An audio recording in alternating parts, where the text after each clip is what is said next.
What's good, YouTube? It's your boy Mohamed Dumbuya. You know how it is, man. I'm back with another reaction, man. We back with the beefs. This gonna be the little war. We're gonna do war in Florida right now. Mohamed Dumbuya edition, you feel me?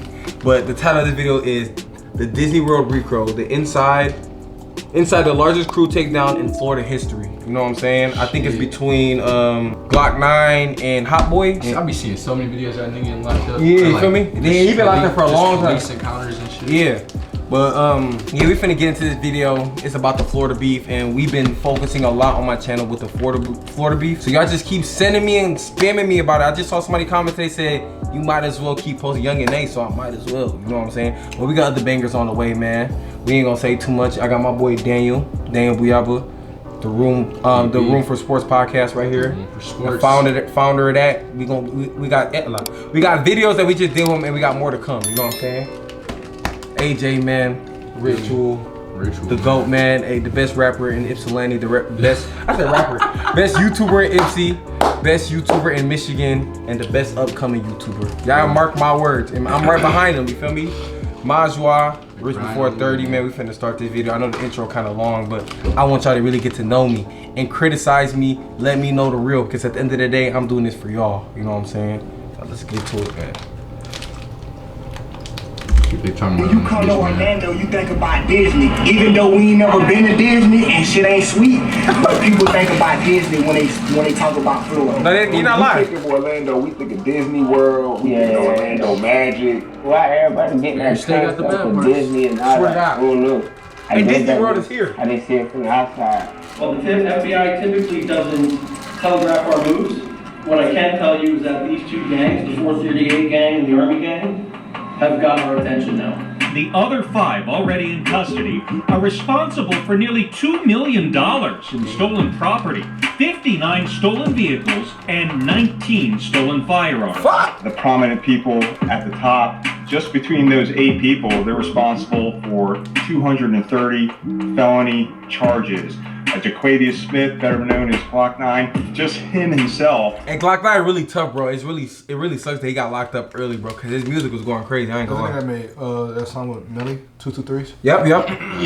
Charges. Jaquavius Smith, better known as Glock 9, just him himself has been arrested for 52 felonies. Hi, what is up, everybody? It's been far too long. The last episode was in Florida, and for this video, we gotta return there once more. This time to Disney World's Orlando, where folks witnessed one of the largest Rico cases in state history, Operation X, take 34 people down from 2 separate crews. To show you what this looks like, the entire Bobby Shmurda and GS9 indictment was 63 pages. This Rico case in Florida is 700 pages long, with the feds stalking people at concerts and putting informants in place to make controlled phone calls. Bro, they got informants. That's scary. That's how you know it's real. Anytime it's informants, like even with the YSL shit, I think that nigga Woody, he was like a 12-year informant for the. Oh, he informant? Yeah, I think that's what they said. Woody? Shit. Yeah, they said he snitched. You know, that's why he was in court. He took the stand type shit. Yeah. Bro, that shit dangerous, bro.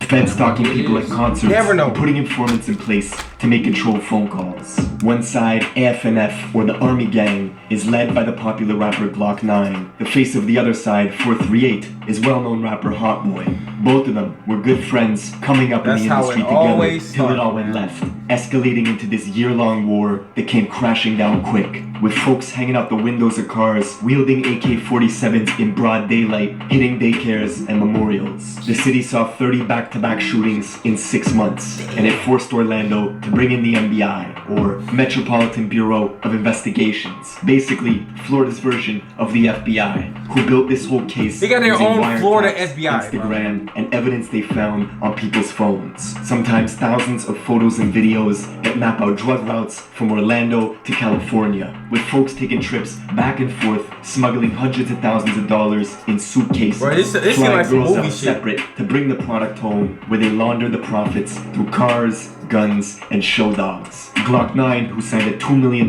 deal with Young Money and That's not a good deal. That $2 million is crazy. What the fuck? You gotta think about your rap career, and you still gotta blow up first. And there's money to get into the niggas studios, all that shit. 2 million, a lot to a hood nigga. And showdogs. Glock 9, who signed a $2 million deal with Young Money and Birdman when he was only 18, Okay, now that's faces different. He's 52 18. charges, Okay, including frauding the I'll take that government back. out of $10,000 Hold on. through a That motherfucker not even active. PPP loan scams that got intercepted when he tried showing it off to his friends on Instagram. And when the news dropped of a pending Rico charge, his once friend to his friends on Instagram. And when the news dropped of a pending Rico charge, his once friend turned rival, Hot Boy, decided to go on the run. And then turned himself in. But then went on the run again after they I revoked feel his like dying. That song with him and Kodak was hard, bro. I ain't gonna lie, on the bro. run. And then That nigga Hot Boy got some bangers, bro. But then went on the run again that song with after B-Roy? they revoked his He's bond. like, yeah, we on that fuck shit too. We're getting into all this, but first, check out my song of the day. I didn't even hear This is a that new one from my guy Millie's. Let's go. Hey, Trav, you have to start paying me, bro. Cause like, bro, I'm tired of these fucking weak ass songs, bro. They paying that nigga. I feel Nah, I like know. something's I was just coming saying, like, in nigga, if this bitch blow up, 2024. I gotta get some money off your reaction. And your These songs are business ass. won't. Like, they gotta be paying you some money. We gotta travel to the tourist capital of America, home of Walt Disney Entertainment, with 70 million visitors coming in and out each year, Orlando, Florida. But there's a part of this city. Crazy. Have y'all been to Disneyworld? Yeah. You been there? One time, yeah. Damn, have you? Yeah, I need to go. I I ain't want to gonna go to the one. I think it's one in Cali. It's one in Cali too. Isn't it? I think it's talking about shit tight. And I don't know if it's one in LA. You Million would know. visitors coming in and out each year, Orlando, Florida. But there's a part of this city they don't show. Okay. The infamous ghettos of West Orlando. Backcountry roads, dry industrial land This shit with look like scattered good. housing complexes and homes. It may not look like much, but it got so bad in the 80s and 90s, they gave it the nickname Orlando. It's a war going on in Orlando, and I'm not saying like a big war, it's just a war amongst ourselves and all this killings. But 3 artists from there were making a way out. Glock 9, Hot Boy, and Pootie, each from a different neighborhood with a unique Florida sound. I ain't And gonna when lie, most you of go the look problems just by when their 3 weeks. artists are coming I ain't gonna lie. up, these 3 were helping I swear to each other, God. sharing blog connections on Worldstar and Say Cheese TV, making songs together. We always like tied in, bro. Like we was like brother. We sleep with each other, like every day be around these same shit. I don't know, shit when left. Yeah, that shit when left. Damn. The first to really blow up was Glock 9, with his massive song called 10%, getting 35 million views the summer of 2018. He had such a raw talent and energy that 2 months later, Birdman and Young Money would sign him to a $2 million deal. It inspired his friends Hot Boy and Pootie to take music more serious. But Glock 9 was unpredictable. He was wild. You tell him there's rules, he was breaking them. Bro, that's the scary thing about niggas in the streets, bro. Like, it be certain niggas, like, the way they explain to him, a nigga like him you cannot trust, bro, because the day his temper goes up, he gonna crash out, bro. And you fuck, you know what I'm saying? And he not gonna take back nothing he did, bro. Glock 9 was unpredictable. He was wild. You tell him there's rules, he was breaking them. You have been in jail more than 10 times? Yeah. You're 18 right like now? going to jail. You've been in jail 12 times. Hey, look at this Arrested for nigga. He look like my little cousin Lil Muhammad. I swear to God, how Nah, he look like Lil Muhammad, bro. Cars in GTA. Like his at 11, facial expression like snatching that, real yeah. cars at 13. And after signing this $2 million Hey, Lil Muhammad, if you see this, bro, he look like you, bro. I swear to God, bro. in GTA at 11 to snatching real cars at 13. And after signing this $2 million deal with Birdman, Glock 9 was getting picked up Damn, he twice got a fat as year fuck. and beating every case Oh, that thanks to was Young Money's shit, private damn. lawyers. He even bragged through text messages Oh, I remember this song. about I fuck being with out this song. I on forgot 4 what the name separate was. bonds at once, thanks to his defense attorney. My family like all they know, I get in trouble. I'm hot here. I'm gonna crash. You don't understand me. They don't get what I'm doing it for. 2018, the year he blew up, his friend Hot Boy was serving 2 extra years in a Florida detention center Crazy for wrecking niggas was his friend. friends, though, But one day bro. they gave him a 24-hour pass to go home, and he went straight to the studio to record music with Glock 9 and Pootie, creating this song Hooligan, which would have been a massive record, except they would never release it.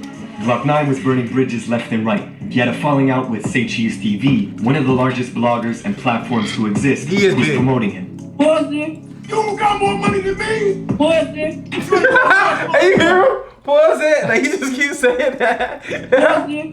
You got more money than me? Pussy. That's your last long no way, nigga. That's why your own niggas switching up on you, cause that money getting to your head. It be like You that. haven't made it yet, bro. By the time Hot Boy got out of juvie, on the outside, Glock 9 and Pootie started going at each other.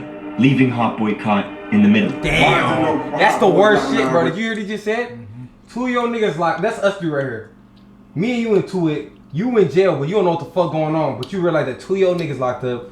And you like, nigga, you better choose one. Nigga, we ain't cool no more. You better choose one of us. That's fucked up, bro. That Bodie in your heart, whatever his name is. You heard? He did a song with 42, I think. For real? Yeah. They're going at each other, leaving Hot Boy caught in the middle. Why is there no Hot Boy Glock 9 records, no Pootie Hot Boy records? Shit went up. You being cool with both of them, do you think you could kind of squash that beef?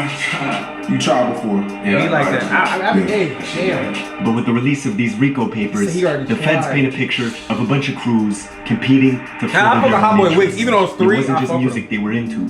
It was all sorts of money schemes in the criminal underworld they had hands in. Glock 9 had his own clan, All Friends No Family, or AF&F, who mainly stay in the Mercy Drive area of West Orlando, which they say was built on a cemetery. It has mandated 24/7 police patrols. Cemetery? And AF&F was organizing like a war was about to happen, texting each other gang structures and rules. They had a system where a female associate would legally purchase guns for everybody in the crew who was a convicted felon. And when a Kentucky rapper named 2K Baby came to visit Orlando, AF&F robbed him for his jewelry, taking the grills from his mouth, his money, then went on Instagram Live they took his shit? jewelry, taking the grills from his mouth, his money, then went on Instagram Live at the Mercy Drive apartments, challenging his folks to come get it back. This the only way you gonna come in, the only way you gonna pull out. What you gonna do? Let me see where you at. You already putting the bricks, the same place this shit happened at. 14 Mercy Drive. Exactly. Hey, my homeboys, You know what's crazy? They don't live there. That's just their hood. Think about it. They tell them to pull up to their hood type shit. You feel me? They not that stupid. 14 Mercy Drive. Exactly. Hey, my homeboy say you want the chain back, How much y'all gonna spend for it? How the fuck By would y'all go October live, bro? 2019, Go FaceTime contention with the like. various crews was rising. Pootie dropped this song, Address It, a freestyle where he was dissing Glock 9, saying they both bleed the same and that it was war. And right around then, the Orlando police began putting in surveillance early. They knew shit was starting to boil over. Equally, the crews knew they were being watched. They even set up counter surveillance to watch the feds watching them, posting videos to Instagram with middle finger emojis pointed at hidden squad cars in the bushes. And by the time 2020 rolled around, there were agents watching Hot Boy at all his concerts, with officers stalking Instagram feeds as well because they couldn't believe the money people were pulling in. Hot Boy, of course, I remember this picture. Making remember when he was like laying down on the bed? Were That watching bitch was him make hard. plays on his cell phone, texting people for t-shirts, which was a code word for 100 pounds of coke that was to be broken up and resold. I mean, see these wire. Honestly, that's not a bad way to say it. The shirt. You feel me? That is true. That's not bad, but it's like I feel like the police aren't dumb. When you continuously saying a certain word, they gonna put 2 and 2 together. You feel me? That's crazy. Which was a code word for 100 pounds of coke that was to be broken up and resold. See, these wiretaps didn't only reveal what the rappers and crews were doing, they went all the way to the source of supply for the gangs in the city. Specifically, Hot Boy's 438 gang from the Silver Star, Pine Hills area of West Orlando. As the feds wiretapped the most prominent narco trafficker in the city who's doing business with them. An Orlando kingpin who bi-weekly was smuggling bulk US currency to the tune of 200 grand in suitcases and using girls as mules to fly that product back from Cali and resell in Orlando. The feds intercepted texts where they were telling each other to save these messages as a reminder, because they were about to be millionaires. But with the feds monitoring warehouses, dodging lookouts left and right, the beef between Glock 9's side and Pootie and Hot Boy was really about to escalate a few months later in April, at a house party where Glock 9's best friend would shoot Hot Boy's right-hand man, Wolf Luma, killing him. This was Pootie's good friend too. The event brought Hot Boy and Pootie much closer. 11 days after, they had a funeral for Wolf Luma, where Hot Boy filmed this iconic music video at the service with everybody dressed in all black. Later that same day, they all went back to Pootie's neighborhood to hold a vigil for their friend who was killed. My dog died, I thought real rivals, niggas would never found die. out, driving over to the memorial in a small, dark SUV, they began shooting into the crowd that was gathered, hitting Pootie and 3 others, killing a pro football prospect who had just signed with Louisville. But that's another thing about Florida too, bro. A lot of Florida niggas be like athletes and shit, but they be around the street niggas and shit. Cause bro, you gotta think about it, even the YouTubers we watch, they know a lot of niggas that's from Florida that's big like athletes and shit. That shit sad, bro. Hitting Pootie Damn, and Pootie 3 others, killing a pro football prospect who had just signed with Louisville University. Investigators say this was retaliation just for Glock 9's friend getting arrested for the shooting of Wolf Luma. The very next month, 90,000 people tuned in for the live stream of the funeral for this 18-year-old football player who was killed. There was a chilling moment when the bishop quieted the whole room and said, "No suspect has been arrested yet, but folks are sitting here knowing who did it. This has to stop." See, Glock 9 and others in the AFNF had set up this network of unemployment scams across various states in the country with a database of names, addresses, and credit scores, all saved on Glock 9's phone. He was using these scams to pay for the bonds of lower-ranking members that got jammed up. That nigga Glock 9 was providing, nigga. Oh my God. That nigga was providing on God. That nigga was providing.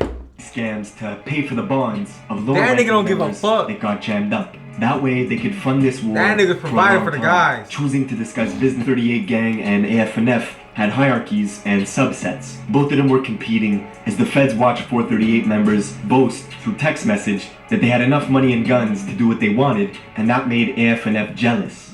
By the summer of 2020, the beef even spilled out of town into Jacksonville, Florida, with Glock 9 putting out this song on the 1st of July called Criminal Minds. And in it, he says his enemies were clicking up making teams. He was actually talking about the well-known rapper Fulio out of Jacksonville. How you watch your mama get popped, you got shot in the ass, and you wrote a statement, all three of them things not go together the way you tripping. All because Fulio would take a photo with Pootie, and this made Glock 9 mad. But that's crazy though, you can't get mad at Fulio for that though. Like, it's just like, that's jealousy at your ops. You see your ops going up, a big artist is like, I'm mad as hell now. Hey, that's crazy. All because Fulio that personal, would take a photo with Pootie, and this made Glock 9 mad. mad. So he started dissing Fulio's deceased friends, and it caused Fulio's enemies from Jacksonville like Queso to then click up with Glock 9, where there was even almost a massive brawl at a mall in Atlanta when Queso crossed paths with Pootie, and things were seconds away from turning dangerous. Oh, you can't stop all y'all. Y'all get to shoot at them cocky. Them cocky can't stop all y'all. Shit! Oh, what are you talking about? Yo, they running up on niggas' ass in the mall.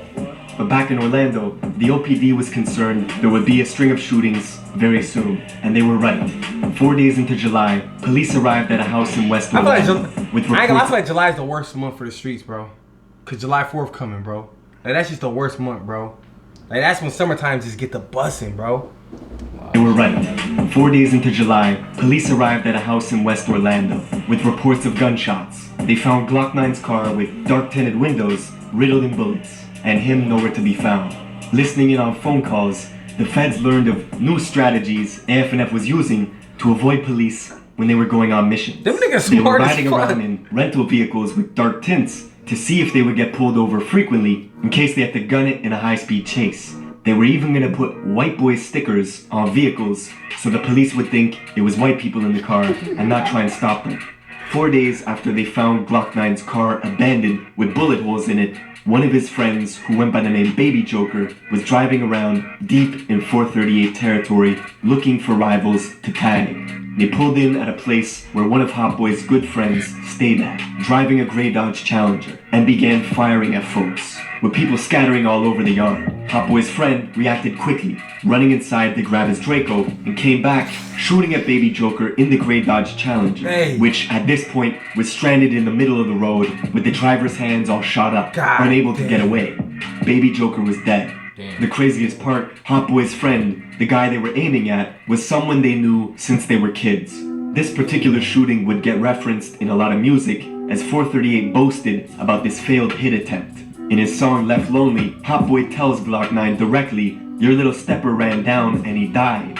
Hot Boy was blowing up and doing songs with Lil Baby. He even signed to 100K Management, the same guys who managed King Von and YNW Melly. And there were other artists from the Silver Star 438 region, like Cut Reese, who was getting quite popular, getting song placements in Madden 2K games. He was even one of the rare artists who was able to get Chief Keef to do a music video with him. The feds had theories. Glock 9 was jealous Reese's career was taking off. One day, Glock 9 blasted over to Reese's house with rifles and pistols in the car, leaving it riddled with bullets. Witnesses told detectives Glock 9 was trying to eliminate the competition. And the very next day, Reese would retaliate back, going with 5 other 438 members to Glock's aunt's house, where he was sleeping at. And they left her house riddled in bullets as well. This particular This shit feud don't was stop. crazy, as the police counted 5 different attempts where Glock 9 tried to take Reese's life in a matter of months, including a time where Reese was filming a music video in his purple Hellcat and was being followed by AF&F members who pulled up next to him in traffic and started shooting. Reese shot back and managed to escape, but then crashed into an oncoming vehicle and had to abandon the purple Hellcat with busted up legs. With all this death and violence happening in the city, Orlando finally hit up the Metropolitan Bureau of Investigations for help. They needed 18 different agencies to collaborate. The tipping point, of course, was the infamous shootout at the Millennium Mall. Oh my God. If you want the city to act, do something where their money is at risk. Yeah. In a public space like with loads of FBG Duck. businesses and wealthy people. That's why they got on that On ass. October 8th of last year, Orlando's luxury mall of Millennia was a scene of chaos as OPD officers responded to a shooting that broke out in the parking lot. It was 3 against 4, Glock 9 and 3 others versus 3 438 members. On surveillance Bro, video, Glock 9 you see the everywhere, I ain't gonna 438 lie. guys leaving the mall, getting into a white BMW, and then rolling the saw that? car slowly with shooters positioned behind the car doors, firing at Glock 9 and his people, who were taking cover behind their own car, with bystanders running everywhere as security rushed to evacuate the mall. And despite a hail of gunfire, That might be the dumbest nobody shit ever, actually bro. got hit. But now, the feds were getting more search warrants and surveillance than ever before, confiscating cell phones left and right, where they found people's internet history, how to turn semi-automatic guns into fully automatic guns easily, numerous Google searches on phones I ain't gonna looking lie. at specific shootings. Yo, that happened history in do the not Central delete, Florida my area. nigga. Meanwhile, the police were meeting with confidential informants who knew all about the 438 gang, their members, their inner workings, everything. The informants told them of $60,000 hits being placed on people's heads and recommended the police act swiftly because more people were gonna die. And the rest, well, the rest of the story you know now. 34 people from 2 rival crews brought down in Operation X. And before I let you go, people always ask me what beats are in the video. I've listed the fantastic producers in order. Thank you for the beat, my nigga. Shit. That beat is crazy. I'm not even gonna lie, it just went all over the place, but That is crazy. Freedom Boys, man, they all innocent. That's real. And we out. Like, comment, subscribe.